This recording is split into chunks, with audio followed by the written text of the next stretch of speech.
Olá pessoal, aqui é o professor Bruno de História. Finalmente teve a segunda fase da Unesp 2021 e finalmente eu vou poder gravar o vídeo dessa resolução, né? A prova que foi adiada, ficou em suspenso quando seria feita, mas finalmente foi realizada sem grandes problemas no último sábado, dia 8. Estou gravando este vídeo dia 10, exatamente agora às 11 horas da manhã. Já gravei esse vídeo anteriormente, mas tem uma obra aqui ao lado da minha casa para ajudar, então ficou um áudio horrível. Vamos gravar de novo. Mas vamos lá, só por isso eu acho que já vale você se inscrever no canal, dar um like, ativar as notificações e mandar esse vídeo para os seus colegas que também fizeram a prova da Unesp 2021 e querem dar uma olhada nas questões para entender o gabarito. A Unesp liberou o caderno de provas e o gabarito oficial hoje pela manhã, estão aqui no link da descrição. Já vou deixar também o link para outras resoluções feitas de outras áreas da prova da Unesp à medida que os vídeos subirem, né? Principalmente aí do meu amigo professor Manga, que vai fazer um comentário sobre a prova de língua portuguesa. Então, vamos lá. Primeira questão da prova de História era a questão 21, uma questão que trazia um tema muito interessante para o atual momento, né? Falava da lepra no contexto da Idade Média, um trecho do Jacques Le Goff, que dizia o seguinte: até o século XIV houve uma doença muito disseminada e muito temida, a lepra. Nas cidades foram construídos hospitais especializados para os leprosos. Como se pensava que a lepra era contagiosa, os leprosos que andavam pelas ruas deviam sacudir uma espécie de sineta, a matraca. Então vamos lá. A lepra ou hanseníase era temida na Idade Média por quê? Pessoal, o conhecimento científico era precário e desconhecia-se que a doença era facilmente curável e que só era transmitida pelo contato sexual entre as pessoas. Bom, aqui pessoal, vamos lá. Repertório. Você aprendeu nas suas aulas de biologia que a hanseníase não é uma doença sexualmente transmissível.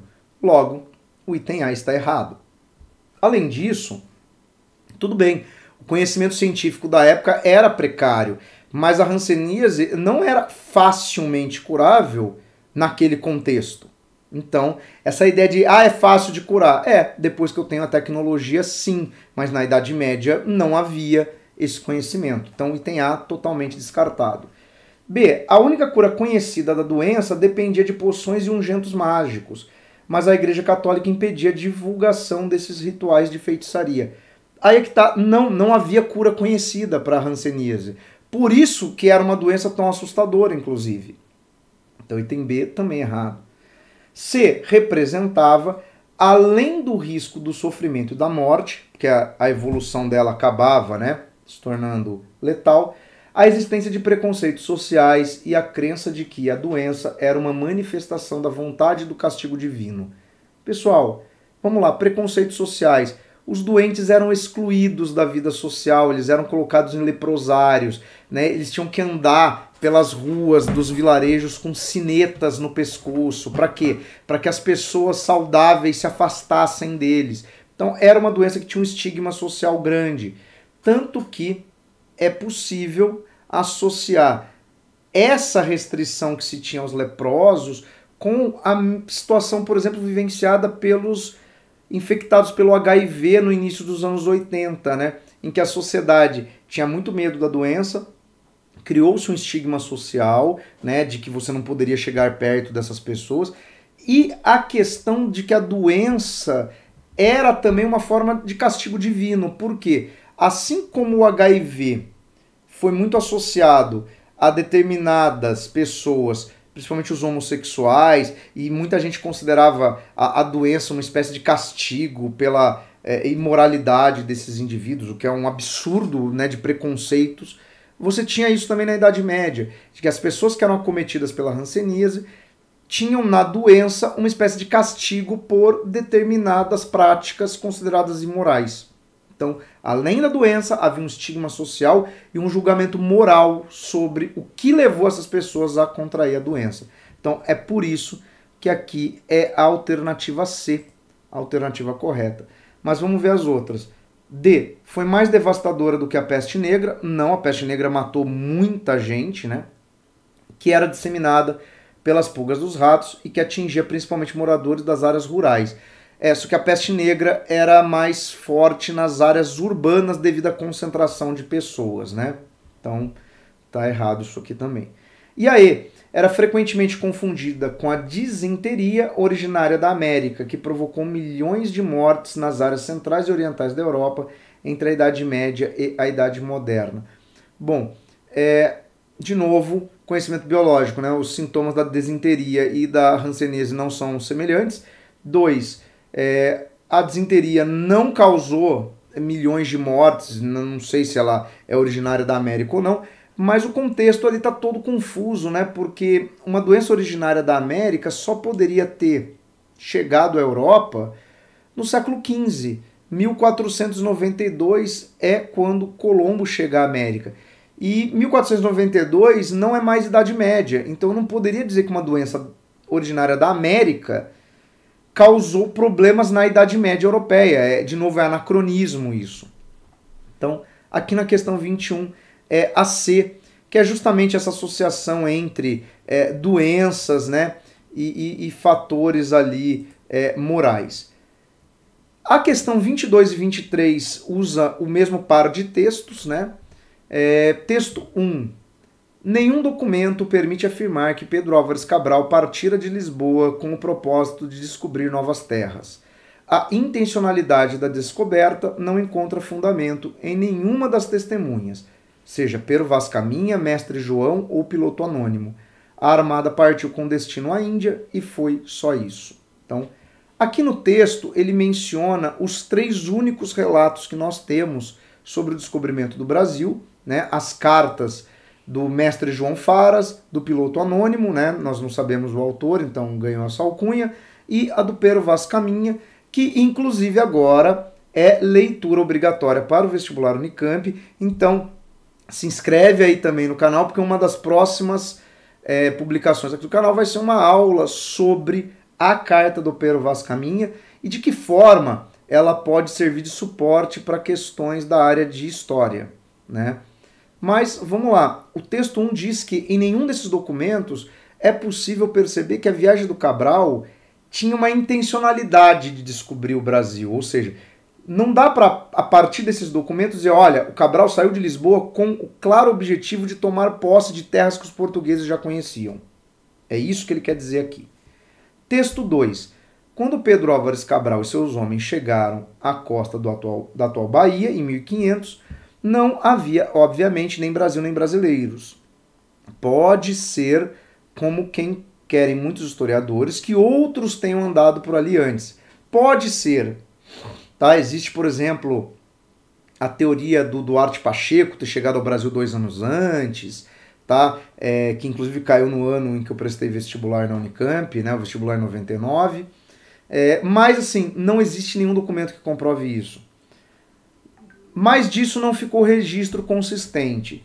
E foram Pero Vaz Caminha, Mestre João, os autores das primeiras narrativas sobre a nova terra e seu céu. Sim, porque o Mestre João ele faz observações astronômicas aqui do litoral brasileiro. Questão 22,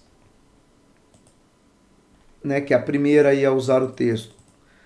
Os 2 textos referem-se à expedição de Cabral, que aportou no litoral do futuro território do Brasil em 1500. A documentação citada nos textos é de acordo com os autores, ou seja, vamos lá, os 2 autores falam dos documentos, mas eles falam que não há nada nesses documentos capaz de provar conhecimento anterior da Terra, intencionalidade na viagem do Cabral ou de que outros navegadores já tivessem chegado ao Brasil. Então vamos lá. Capaz de revelar a capacidade técnica que permitiu a navegação oceânica, a superação de barreiras físicas e mentais no processo de conquista e colonização da América e do litoral africano. Não, até porque a viagem do Cabral não é pioneira no sentido das grandes navegações, né? Já havia todo um conhecimento de navegações que, de fato, no início do século XV, rompeu essas barreiras de medos do mar, dificuldades técnicas. B. Insuficiente para a compreensão dos objetivos exatos da empreitada e impede as afirmações categóricas sobre a intencionalidade e o pioneirismo na conquista das novas terras. Aí sim. Por quê? Porque impede que eu afirme que Cabral sabia do Brasil ou que alguém já tinha vindo aqui antes. Então, é o item B. C. Insuficiente para o entendimento dos interesses políticos e comerciais da expansão marítima portuguesa, mas explícito desinteresse das testemunhas e dos narradores em revelar a verdade histórica acerca da empreitada. Vamos lá. Não é insuficiente para entender os interesses políticos e comerciais. Primeiro, todo momento na Carta do Caminho, por exemplo, ele vai falar do interesse português em saber se existe ouro ou prata nas terras. Ou algo de valor, algo que pudesse ser comercializado. Segunda questão. Esse final, o desinteresse das testemunhas em revelar a verdade. Galera, isso é muito teoria da conspiração. Você quer dizer então que o Caminha e o mestre João, que são os dois mais citados ali, quiseram omitir o que eles sabiam na carta. Isso é muito teoria conspiratória e de novo, isso é uma suposição sua, não tem respaldo nos documentos, então não pode ser considerado uma resposta correta. D. Insuficiente para o conhecimento do que de fato ocorreu durante a viagem, mas confirma o pioneirismo dos ingleses. De onde saíram esses ingleses? Né? Na navegação atlântica e a correlação direta entre os propósitos e resultados da empreitada. Não, nada a ver. E outra questão, dá para saber o que de fato aconteceu na viagem. Os relatos descrevem uma viagem tranquila, exceção o desaparecimento de um dos navios que naufragou entre Portugal e o Brasil. O que não dá é para inferir que a rota era proposital no sentido de vamos até terras que nós já sabemos a existência e a localização. Mas de resto, você consegue saber o que ocorreu durante a viagem. E capaz de expor a dinâmica completa da conquista portuguesa do Oceano Atlântico e a abertura e exploração de rotas comerciais regulares da Europa para a África, América e Índias. Não porque as rotas de exploração para a África já existiam antes, né, ao longo do périplo africano. E da Índia porque quem chegou à Índia foi o Vasco da Gama. Tanto que depois de sair do Brasil, o Pedro Álvares Cabral ele vai para a Índia, né, ele conclui a viagem. Então não é uma viagem que abriu todas essas rotas, né? Por isso que é a alternativa B. Questão 23, né? Que também usa o texto. A afirmação do texto 2 de que quando Pedro Álvares Cabral e seus homens chegaram à costa da atual Bahia em 1500, não havia, obviamente, nem Brasil nem brasileiros, é correta, pois. Bom, isso aqui tem a ver com o fato de que Brasil e brasileiros é uma construção ligada à ideia de um Estado nacional, né? Ali naquele contexto, esses conceitos não fariam nenhum sentido, né? Os navegadores tratavam os nativos como servos ou escravos e não reconheciam seu direito à cidadania brasileira. Bom, naquele momento, os indígenas não foram tratados nem como escravos nem como servos, porque não houve uma ocupação imediata. E não haveria sentido atribuir cidadania brasileira antes do Brasil ficar independente. Então, totalmente errada. B. Os navegadores portugueses pensavam ter alcançado as Índias e não admitiam ter chegado a terras até então desconhecidas. Também não, tanto que o Cabral depois segue viagem rumo às Índias. C. A nacionalidade brasileira se estendeu apenas após a miscigenação entre nativos africanos, escravizados e europeus. Bom, mas a nacionalidade brasileira não tem a ver com a mestiçagem, tem a ver com o estabelecimento de um Estado nacional. Então, também não faz sentido. D. Os navegadores pretendiam impor a nacionalidade portuguesa aos nativos e não permitiam por parte deles reivindicações identitárias. Também não em nenhum momento se considerou que os indígenas do Brasil eram portugueses. Sobra só aí. A ideia de nacionalidade se concretizou apenas após a conquista da autonomia política e superação da condição colonial. Ou seja, quando o Brasil fica independente e se funda a ideia de nação brasileira tanto que o nosso sentimento de nacionalidade é, em grande parte, construído em oposição à nacionalidade portuguesa, né? Olha aí as piadas de português e o nosso antilusitanismo, né? Para deixar bem claro. 24 é uma questão que vai tratar de quilombos. Então, olha lá, né? O texto da Lilian Schwartz. O quilombo significou uma alternativa concreta à ordem escravista e, por isso, tornou-se um problema real e bastante amedrontador para a sociedade colonial e para as autoridades, que precisavam combatê-lo de modo sistemático. Mas, ao mesmo tempo, o quilombo era parte da sociedade que o reprimia, em função dos diversos vínculos que tinha com os diferentes setores desta. Tais vínculos de natureza muito variada incluíam a criação de toda sorte de relações comerciais com as populações vizinhas, a formação de redes mais ou menos complexas para obtenção de informações e, como não poderia deixar de ser, o cultivo de um sem número de laços afetivos e amorosos que se entrecruzavam nas periferias urbanas e nas fazendas. Então, o texto é muito interessante porque mostra que a dinâmica dos quilombos não era apartada do restante da sociedade, ou seja, havia vínculos entre as estruturas dos quilombos e outras estruturas da sociedade. Então vamos lá, os quilombos existentes no Brasil colonial podem ser caracterizados como a de permanência provisória, a que os fugitivos recorriam até conseguir alforria ou pudessem escapar para países vizinhos, onde a escravidão já havia sido abolida. Não, o quilombo não era compreendido meramente como um lugar de passagem. Eram comunidades que se estabeleciam e inclusive geravam descendências, né? Geravam ali toda uma série de relações que eram permanentes. Então, o item A está errado. B. Tolerados pelos organismos policiais e repressivos da colônia, pois continham áreas importantes de produção de alimentos que contribuíam para a alimentação dos escravizados. Errado. Inclusive o texto fala, né, que havia repressão aos quilombos, e é só a gente lembrar que o quilombo de Palmares foi combatido e destruído durante o período colonial. Então, item B, incorreto.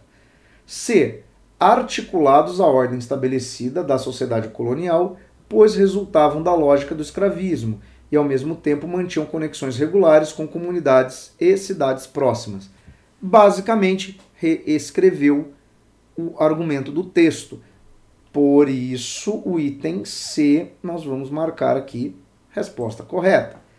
Mas vamos ver os outros. Item D, refúgio, que conseguiam sustentar-se e garantir a sobrevivência daqueles que nele se abrigavam a partir da autossuficiência econômica e do completo isolamento.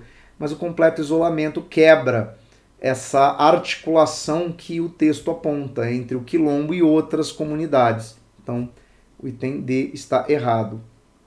E o E, de extrema violência, cujos moradores sofriam tanto com os ataques sistemáticos de bandeirantes, quanto com a tirania dos chefes que reproduziam internamente a lógica escravista da sociedade. Bom, o texto não fala em momento nenhum sobre a estruturação interna dos quilombos, e também é inverdade que os líderes dos quilombos tratavam a comunidade quilombola de acordo com uma mesma lógica de uma sociedade escravocrata. Então, incorreto, aqui é o item C, o item da questão 24. E a questão 25, vou dizer que foi a questão que mais me surpreendeu nesta prova, né? Uma questão sobre o princípio aqui do panóptico. Traz duas imagens, né? Vamos olhar aqui essas duas imagens. A primeira é o projeto do panóptico, né? Modelo de vigilância, proposto por Jeremy Bentham no final do século XVIII, né? Para ser utilizado em presídio e outros espaços que exigissem controle rigoroso. Né? E aqui abaixo nós temos uma fotografia do presídio da Ilha de Pinos, em Cuba, construído no final da década de 1920, a partir do modelo do panóptico, né? E hoje abandonado. Podemos ver aqui no presídio a torre de vigilância, o pátio, e aqui as celas, todas dispostas em arco, né, em forma circular, que podem ser observadas da torre de vigilância.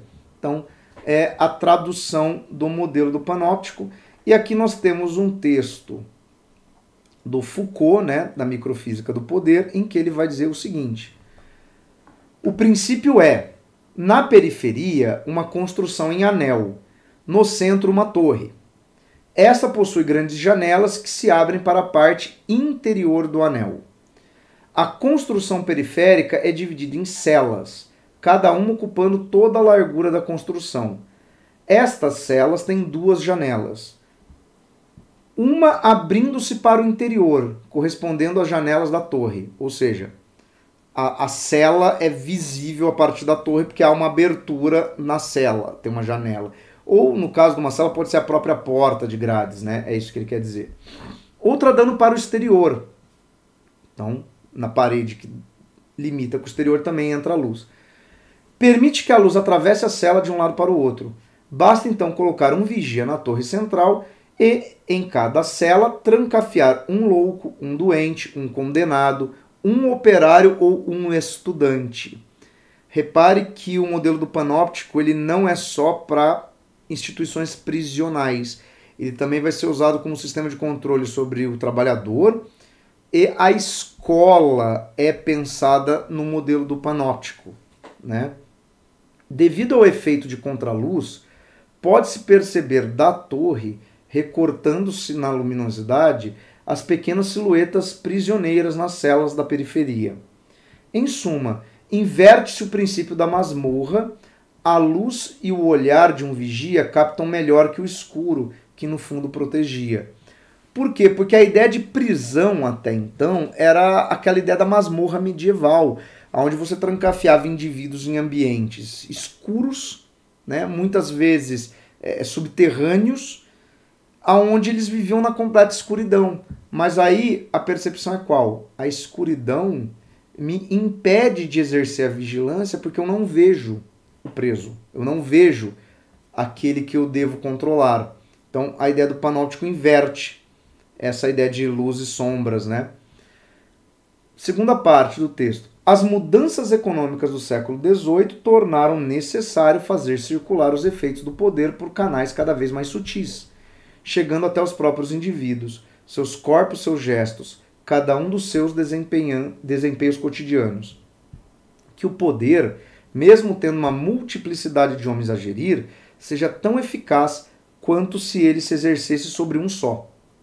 Bentham coloca o problema da visibilidade, mas pensando em uma visibilidade organizada inteiramente em torno de um olhar dominador e vigilante.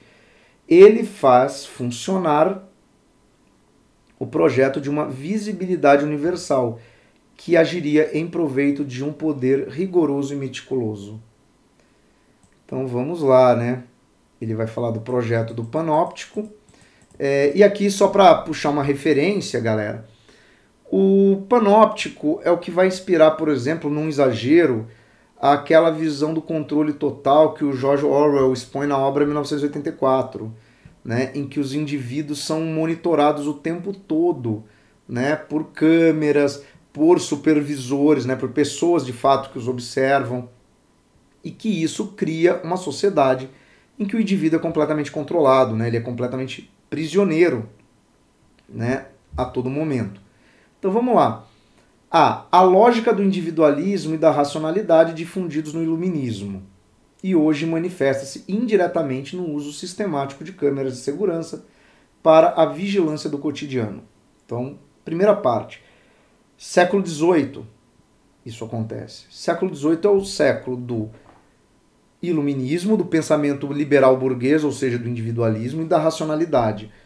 O Bentham ele explica o modelo dele com base no princípio de racionalidade. Olha, a gente tem que fazer assim, porque assim a gente tem mais controle, é mais eficaz. Ele elenca por quê. Então é racional, é lógico. E também é voltado a uma organização racional e lógica do trabalho, de você ter uma vigilância sobre os operários. Agora, hoje, aí sim a gente consegue fazer bem a referência do 1984, porque hoje nós vivemos num mundo onde nós somos monitorados por câmeras o tempo todo. Né? Quem mora em prédio Deve ter câmera no elevador do prédio, nas áreas comuns do prédio. Quem mora em condomínio de casa, invariavelmente, você tem câmeras nas ruas, nas áreas comuns. Você anda pelas cidades brasileiras, você tem câmeras de vigilância, câmeras de trânsito, câmera das lojas, monitoramento feito pelas polícias, né, em praças, em parques.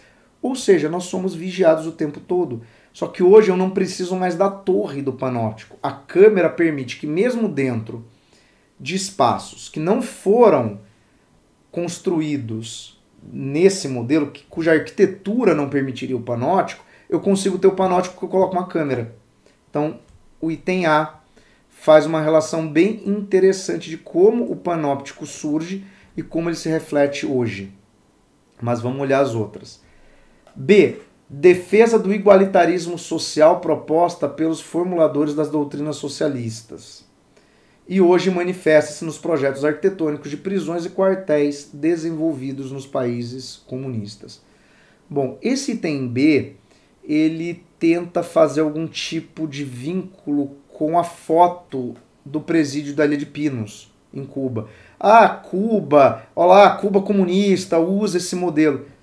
Só que ele foi construído na década de 20, muito antes da Revolução Cubana. E hoje ele está abandonado, ou seja, não tem nada a ver com uma ideologia socialista. Inclusive, para voltar ao 1984 do George Orwell, é óbvio que mecanismos de controle social foram muito difundidos não só em sociedades capitalistas, mas sociedades como o stalinismo, né? Mas aí não tem a ver com o fato de ser capitalista ou ser socialista, mas sim com o fato de serem sociedades policialescas, sociedades autoritárias, sociedades repressivas que visavam ali monitorar o tempo todo o que os indivíduos fariam. Hoje, e é por isso que o item A é bom, hoje isso não é difundido necessariamente porque o Estado é autoritário, mas muito porque nós, como indivíduos, nos deixamos monitorar porque isso é feito mediante o discurso da segurança. De que eu estou sendo monitorado por câmeras o tempo todo porque isso me garante uma ideia de segurança. Então, por isso que o item B está incorreto. C. Predomínio da visão sobre outros sentidos nas sociedades orientais tradicionais. E hoje expressa-se na presença de aparelhos de televisão na maioria das residências e estabelecimentos comerciais. Bom, primeiro que essa ideia do panóptico não veio de uma sociedade oriental. Então, essa primeira parte do item C já é estranha. E dois, que televisores não são instrumentos de vigilância, são instrumentos de difusão. Você pode até considerar que é de alienação, de massificação da mensagem, mas não de vigilância. D. Esforço de centralização do poder no âmbito do absolutismo monárquico e da formação dos estados modernos, e hoje expressa-se na ação repressiva e controladora dos regimes totalitários. Bom, de novo, anacronismos. Século XVIII, que é quando o panóptico é pensado, não é a origem das monarquias nacionais do absolutismo, é o seu ápice e já sua decadência por conta do iluminismo. E hoje, a existência desses aparelhos de controle social, de monitoramento, não é necessariamente fruto de estados totalitários. Né? Nós temos isso em sociedades plenamente democráticas por conta do discurso de segurança. E a luta pela democratização nas sociedades ocidentais contemporâneas e hoje manifesta-se no amplo direito de acesso à informação e à expressão proporcionado pela internet e pelas redes sociais. Mas esses contextos não foram gerados em momentos de democratização. Inclusive a ideia do Banda é uma ideia bastante autoritária e de controle social. Então, por isso que o item E não pode ser considerado a resposta correta.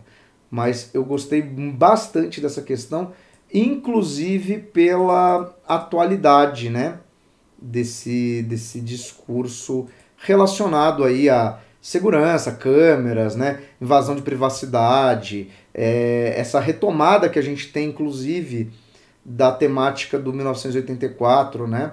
Então é um livro que voltou aí a circular bastante, porque agora caiu em domínio público, né? Mas é bem interessante e preocupante, né? A atualidade desses temas.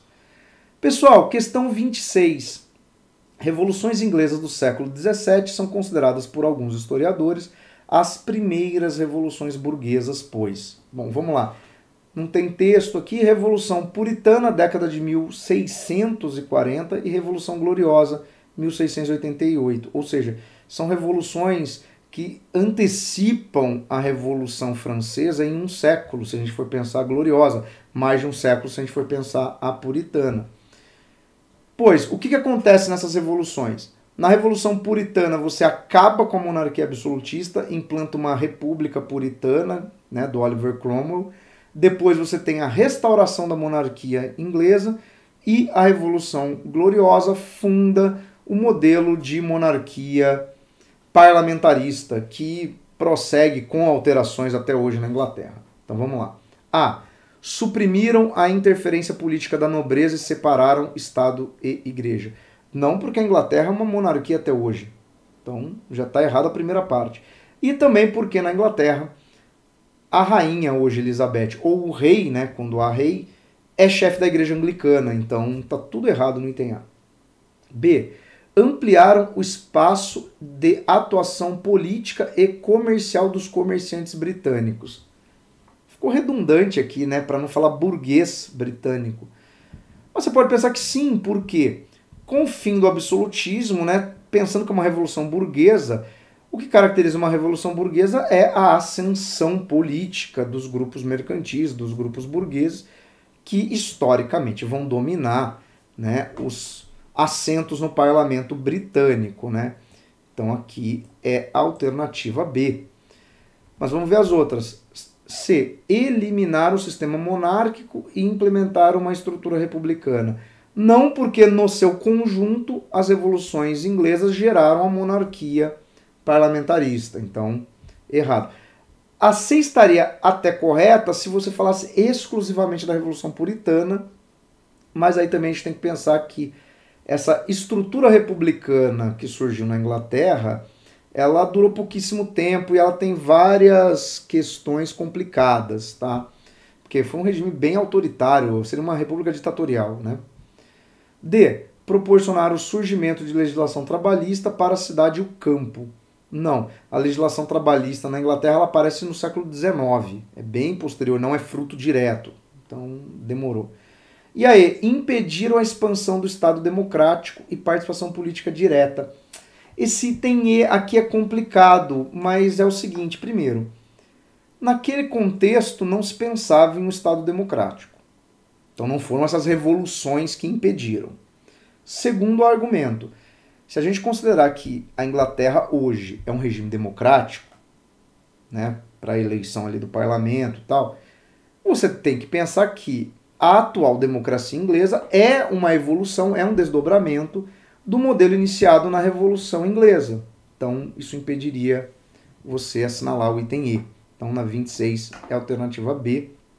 Questão bem direta, né? E aí a questão 27, também um tema aí bastante recorrente, que é o nazismo, né? As relações da mentalidade autoritária. Vinha lá. A glorificação da guerra e do heroísmo já era tema constante na literatura nacionalista. Os escritores nazistas só vieram repetir os clichês já surrados de exaltação dos valores militares, do sacrifício, da força da guerra como fator de soergimento do orgulho nacional. Para o nazismo, a guerra era o cume de uma decisão de cuja verdade não se poderia escapar. Sabiam que tudo estava sendo jogado nela. Então, texto do Alcir Lenhar, o nazismo, o triunfo da vontade, né? Que inclusive é o título, né, de um dos principais filmes documentais feitos sobre o nazismo, né, parte da propaganda nazista, né?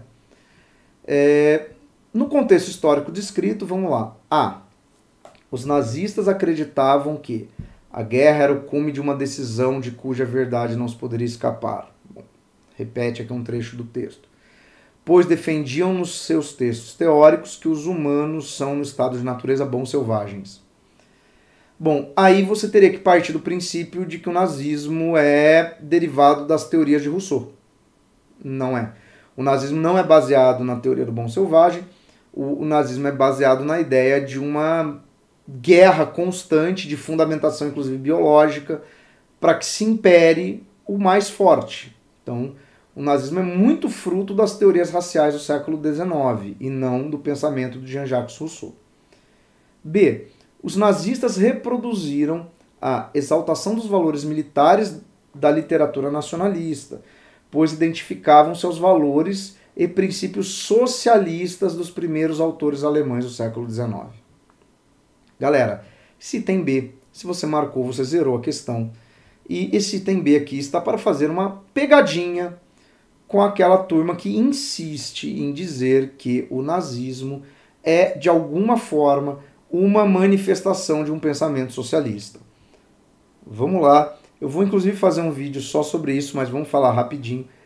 O fato de se chamar Partido Nacional Socialista dos Trabalhadores Alemães não implica em dizer que o nazismo era socialista. Inclusive porque o nazismo combatia o comunismo dentro da Alemanha. Inclusive porque grandes industriais eram membros do partido nazista. Não dá para entender como que alguém pode achar que os grandes industriais alemães eram comunistas. O nazismo defendia a propriedade privada dentro de um viés de capitalismo nacionalista. Então, por isso, esquece esse item B. C. O surgimento do orgulho nacional associa-se à necessidade de recuperar os territórios perdidos pela Alemanha na Guerra Franco-Prussiana e ao sucesso da ocupação militar nazista da Polônia e da União Soviética. Bom, vamos por partes. Primeiro, na Guerra Franco-Prussiana, a Alemanha não perdeu territórios. A Alemanha tomou Alsácia-Lorena da França. Então já está errado. Segunda parte.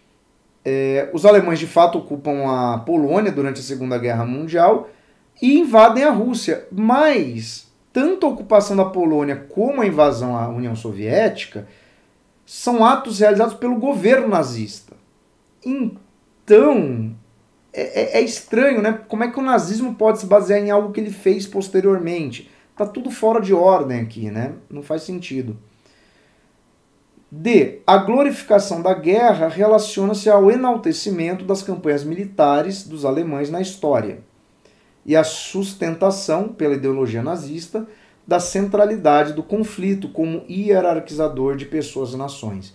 Sim, é a ideia da lei do mais forte, é a ideia de exaltar as glórias militares dos alemães. Então, é muito recorrente no nazismo, por exemplo, você buscar referências medievais, buscar referências do Sacro Império Romano-Germânico, que é o primeiro Reich, né? O segundo Reich é a Alemanha pós-unificação até a Primeira Guerra Mundial. Tem todo o revanchismo com relação à Primeira Guerra Mundial.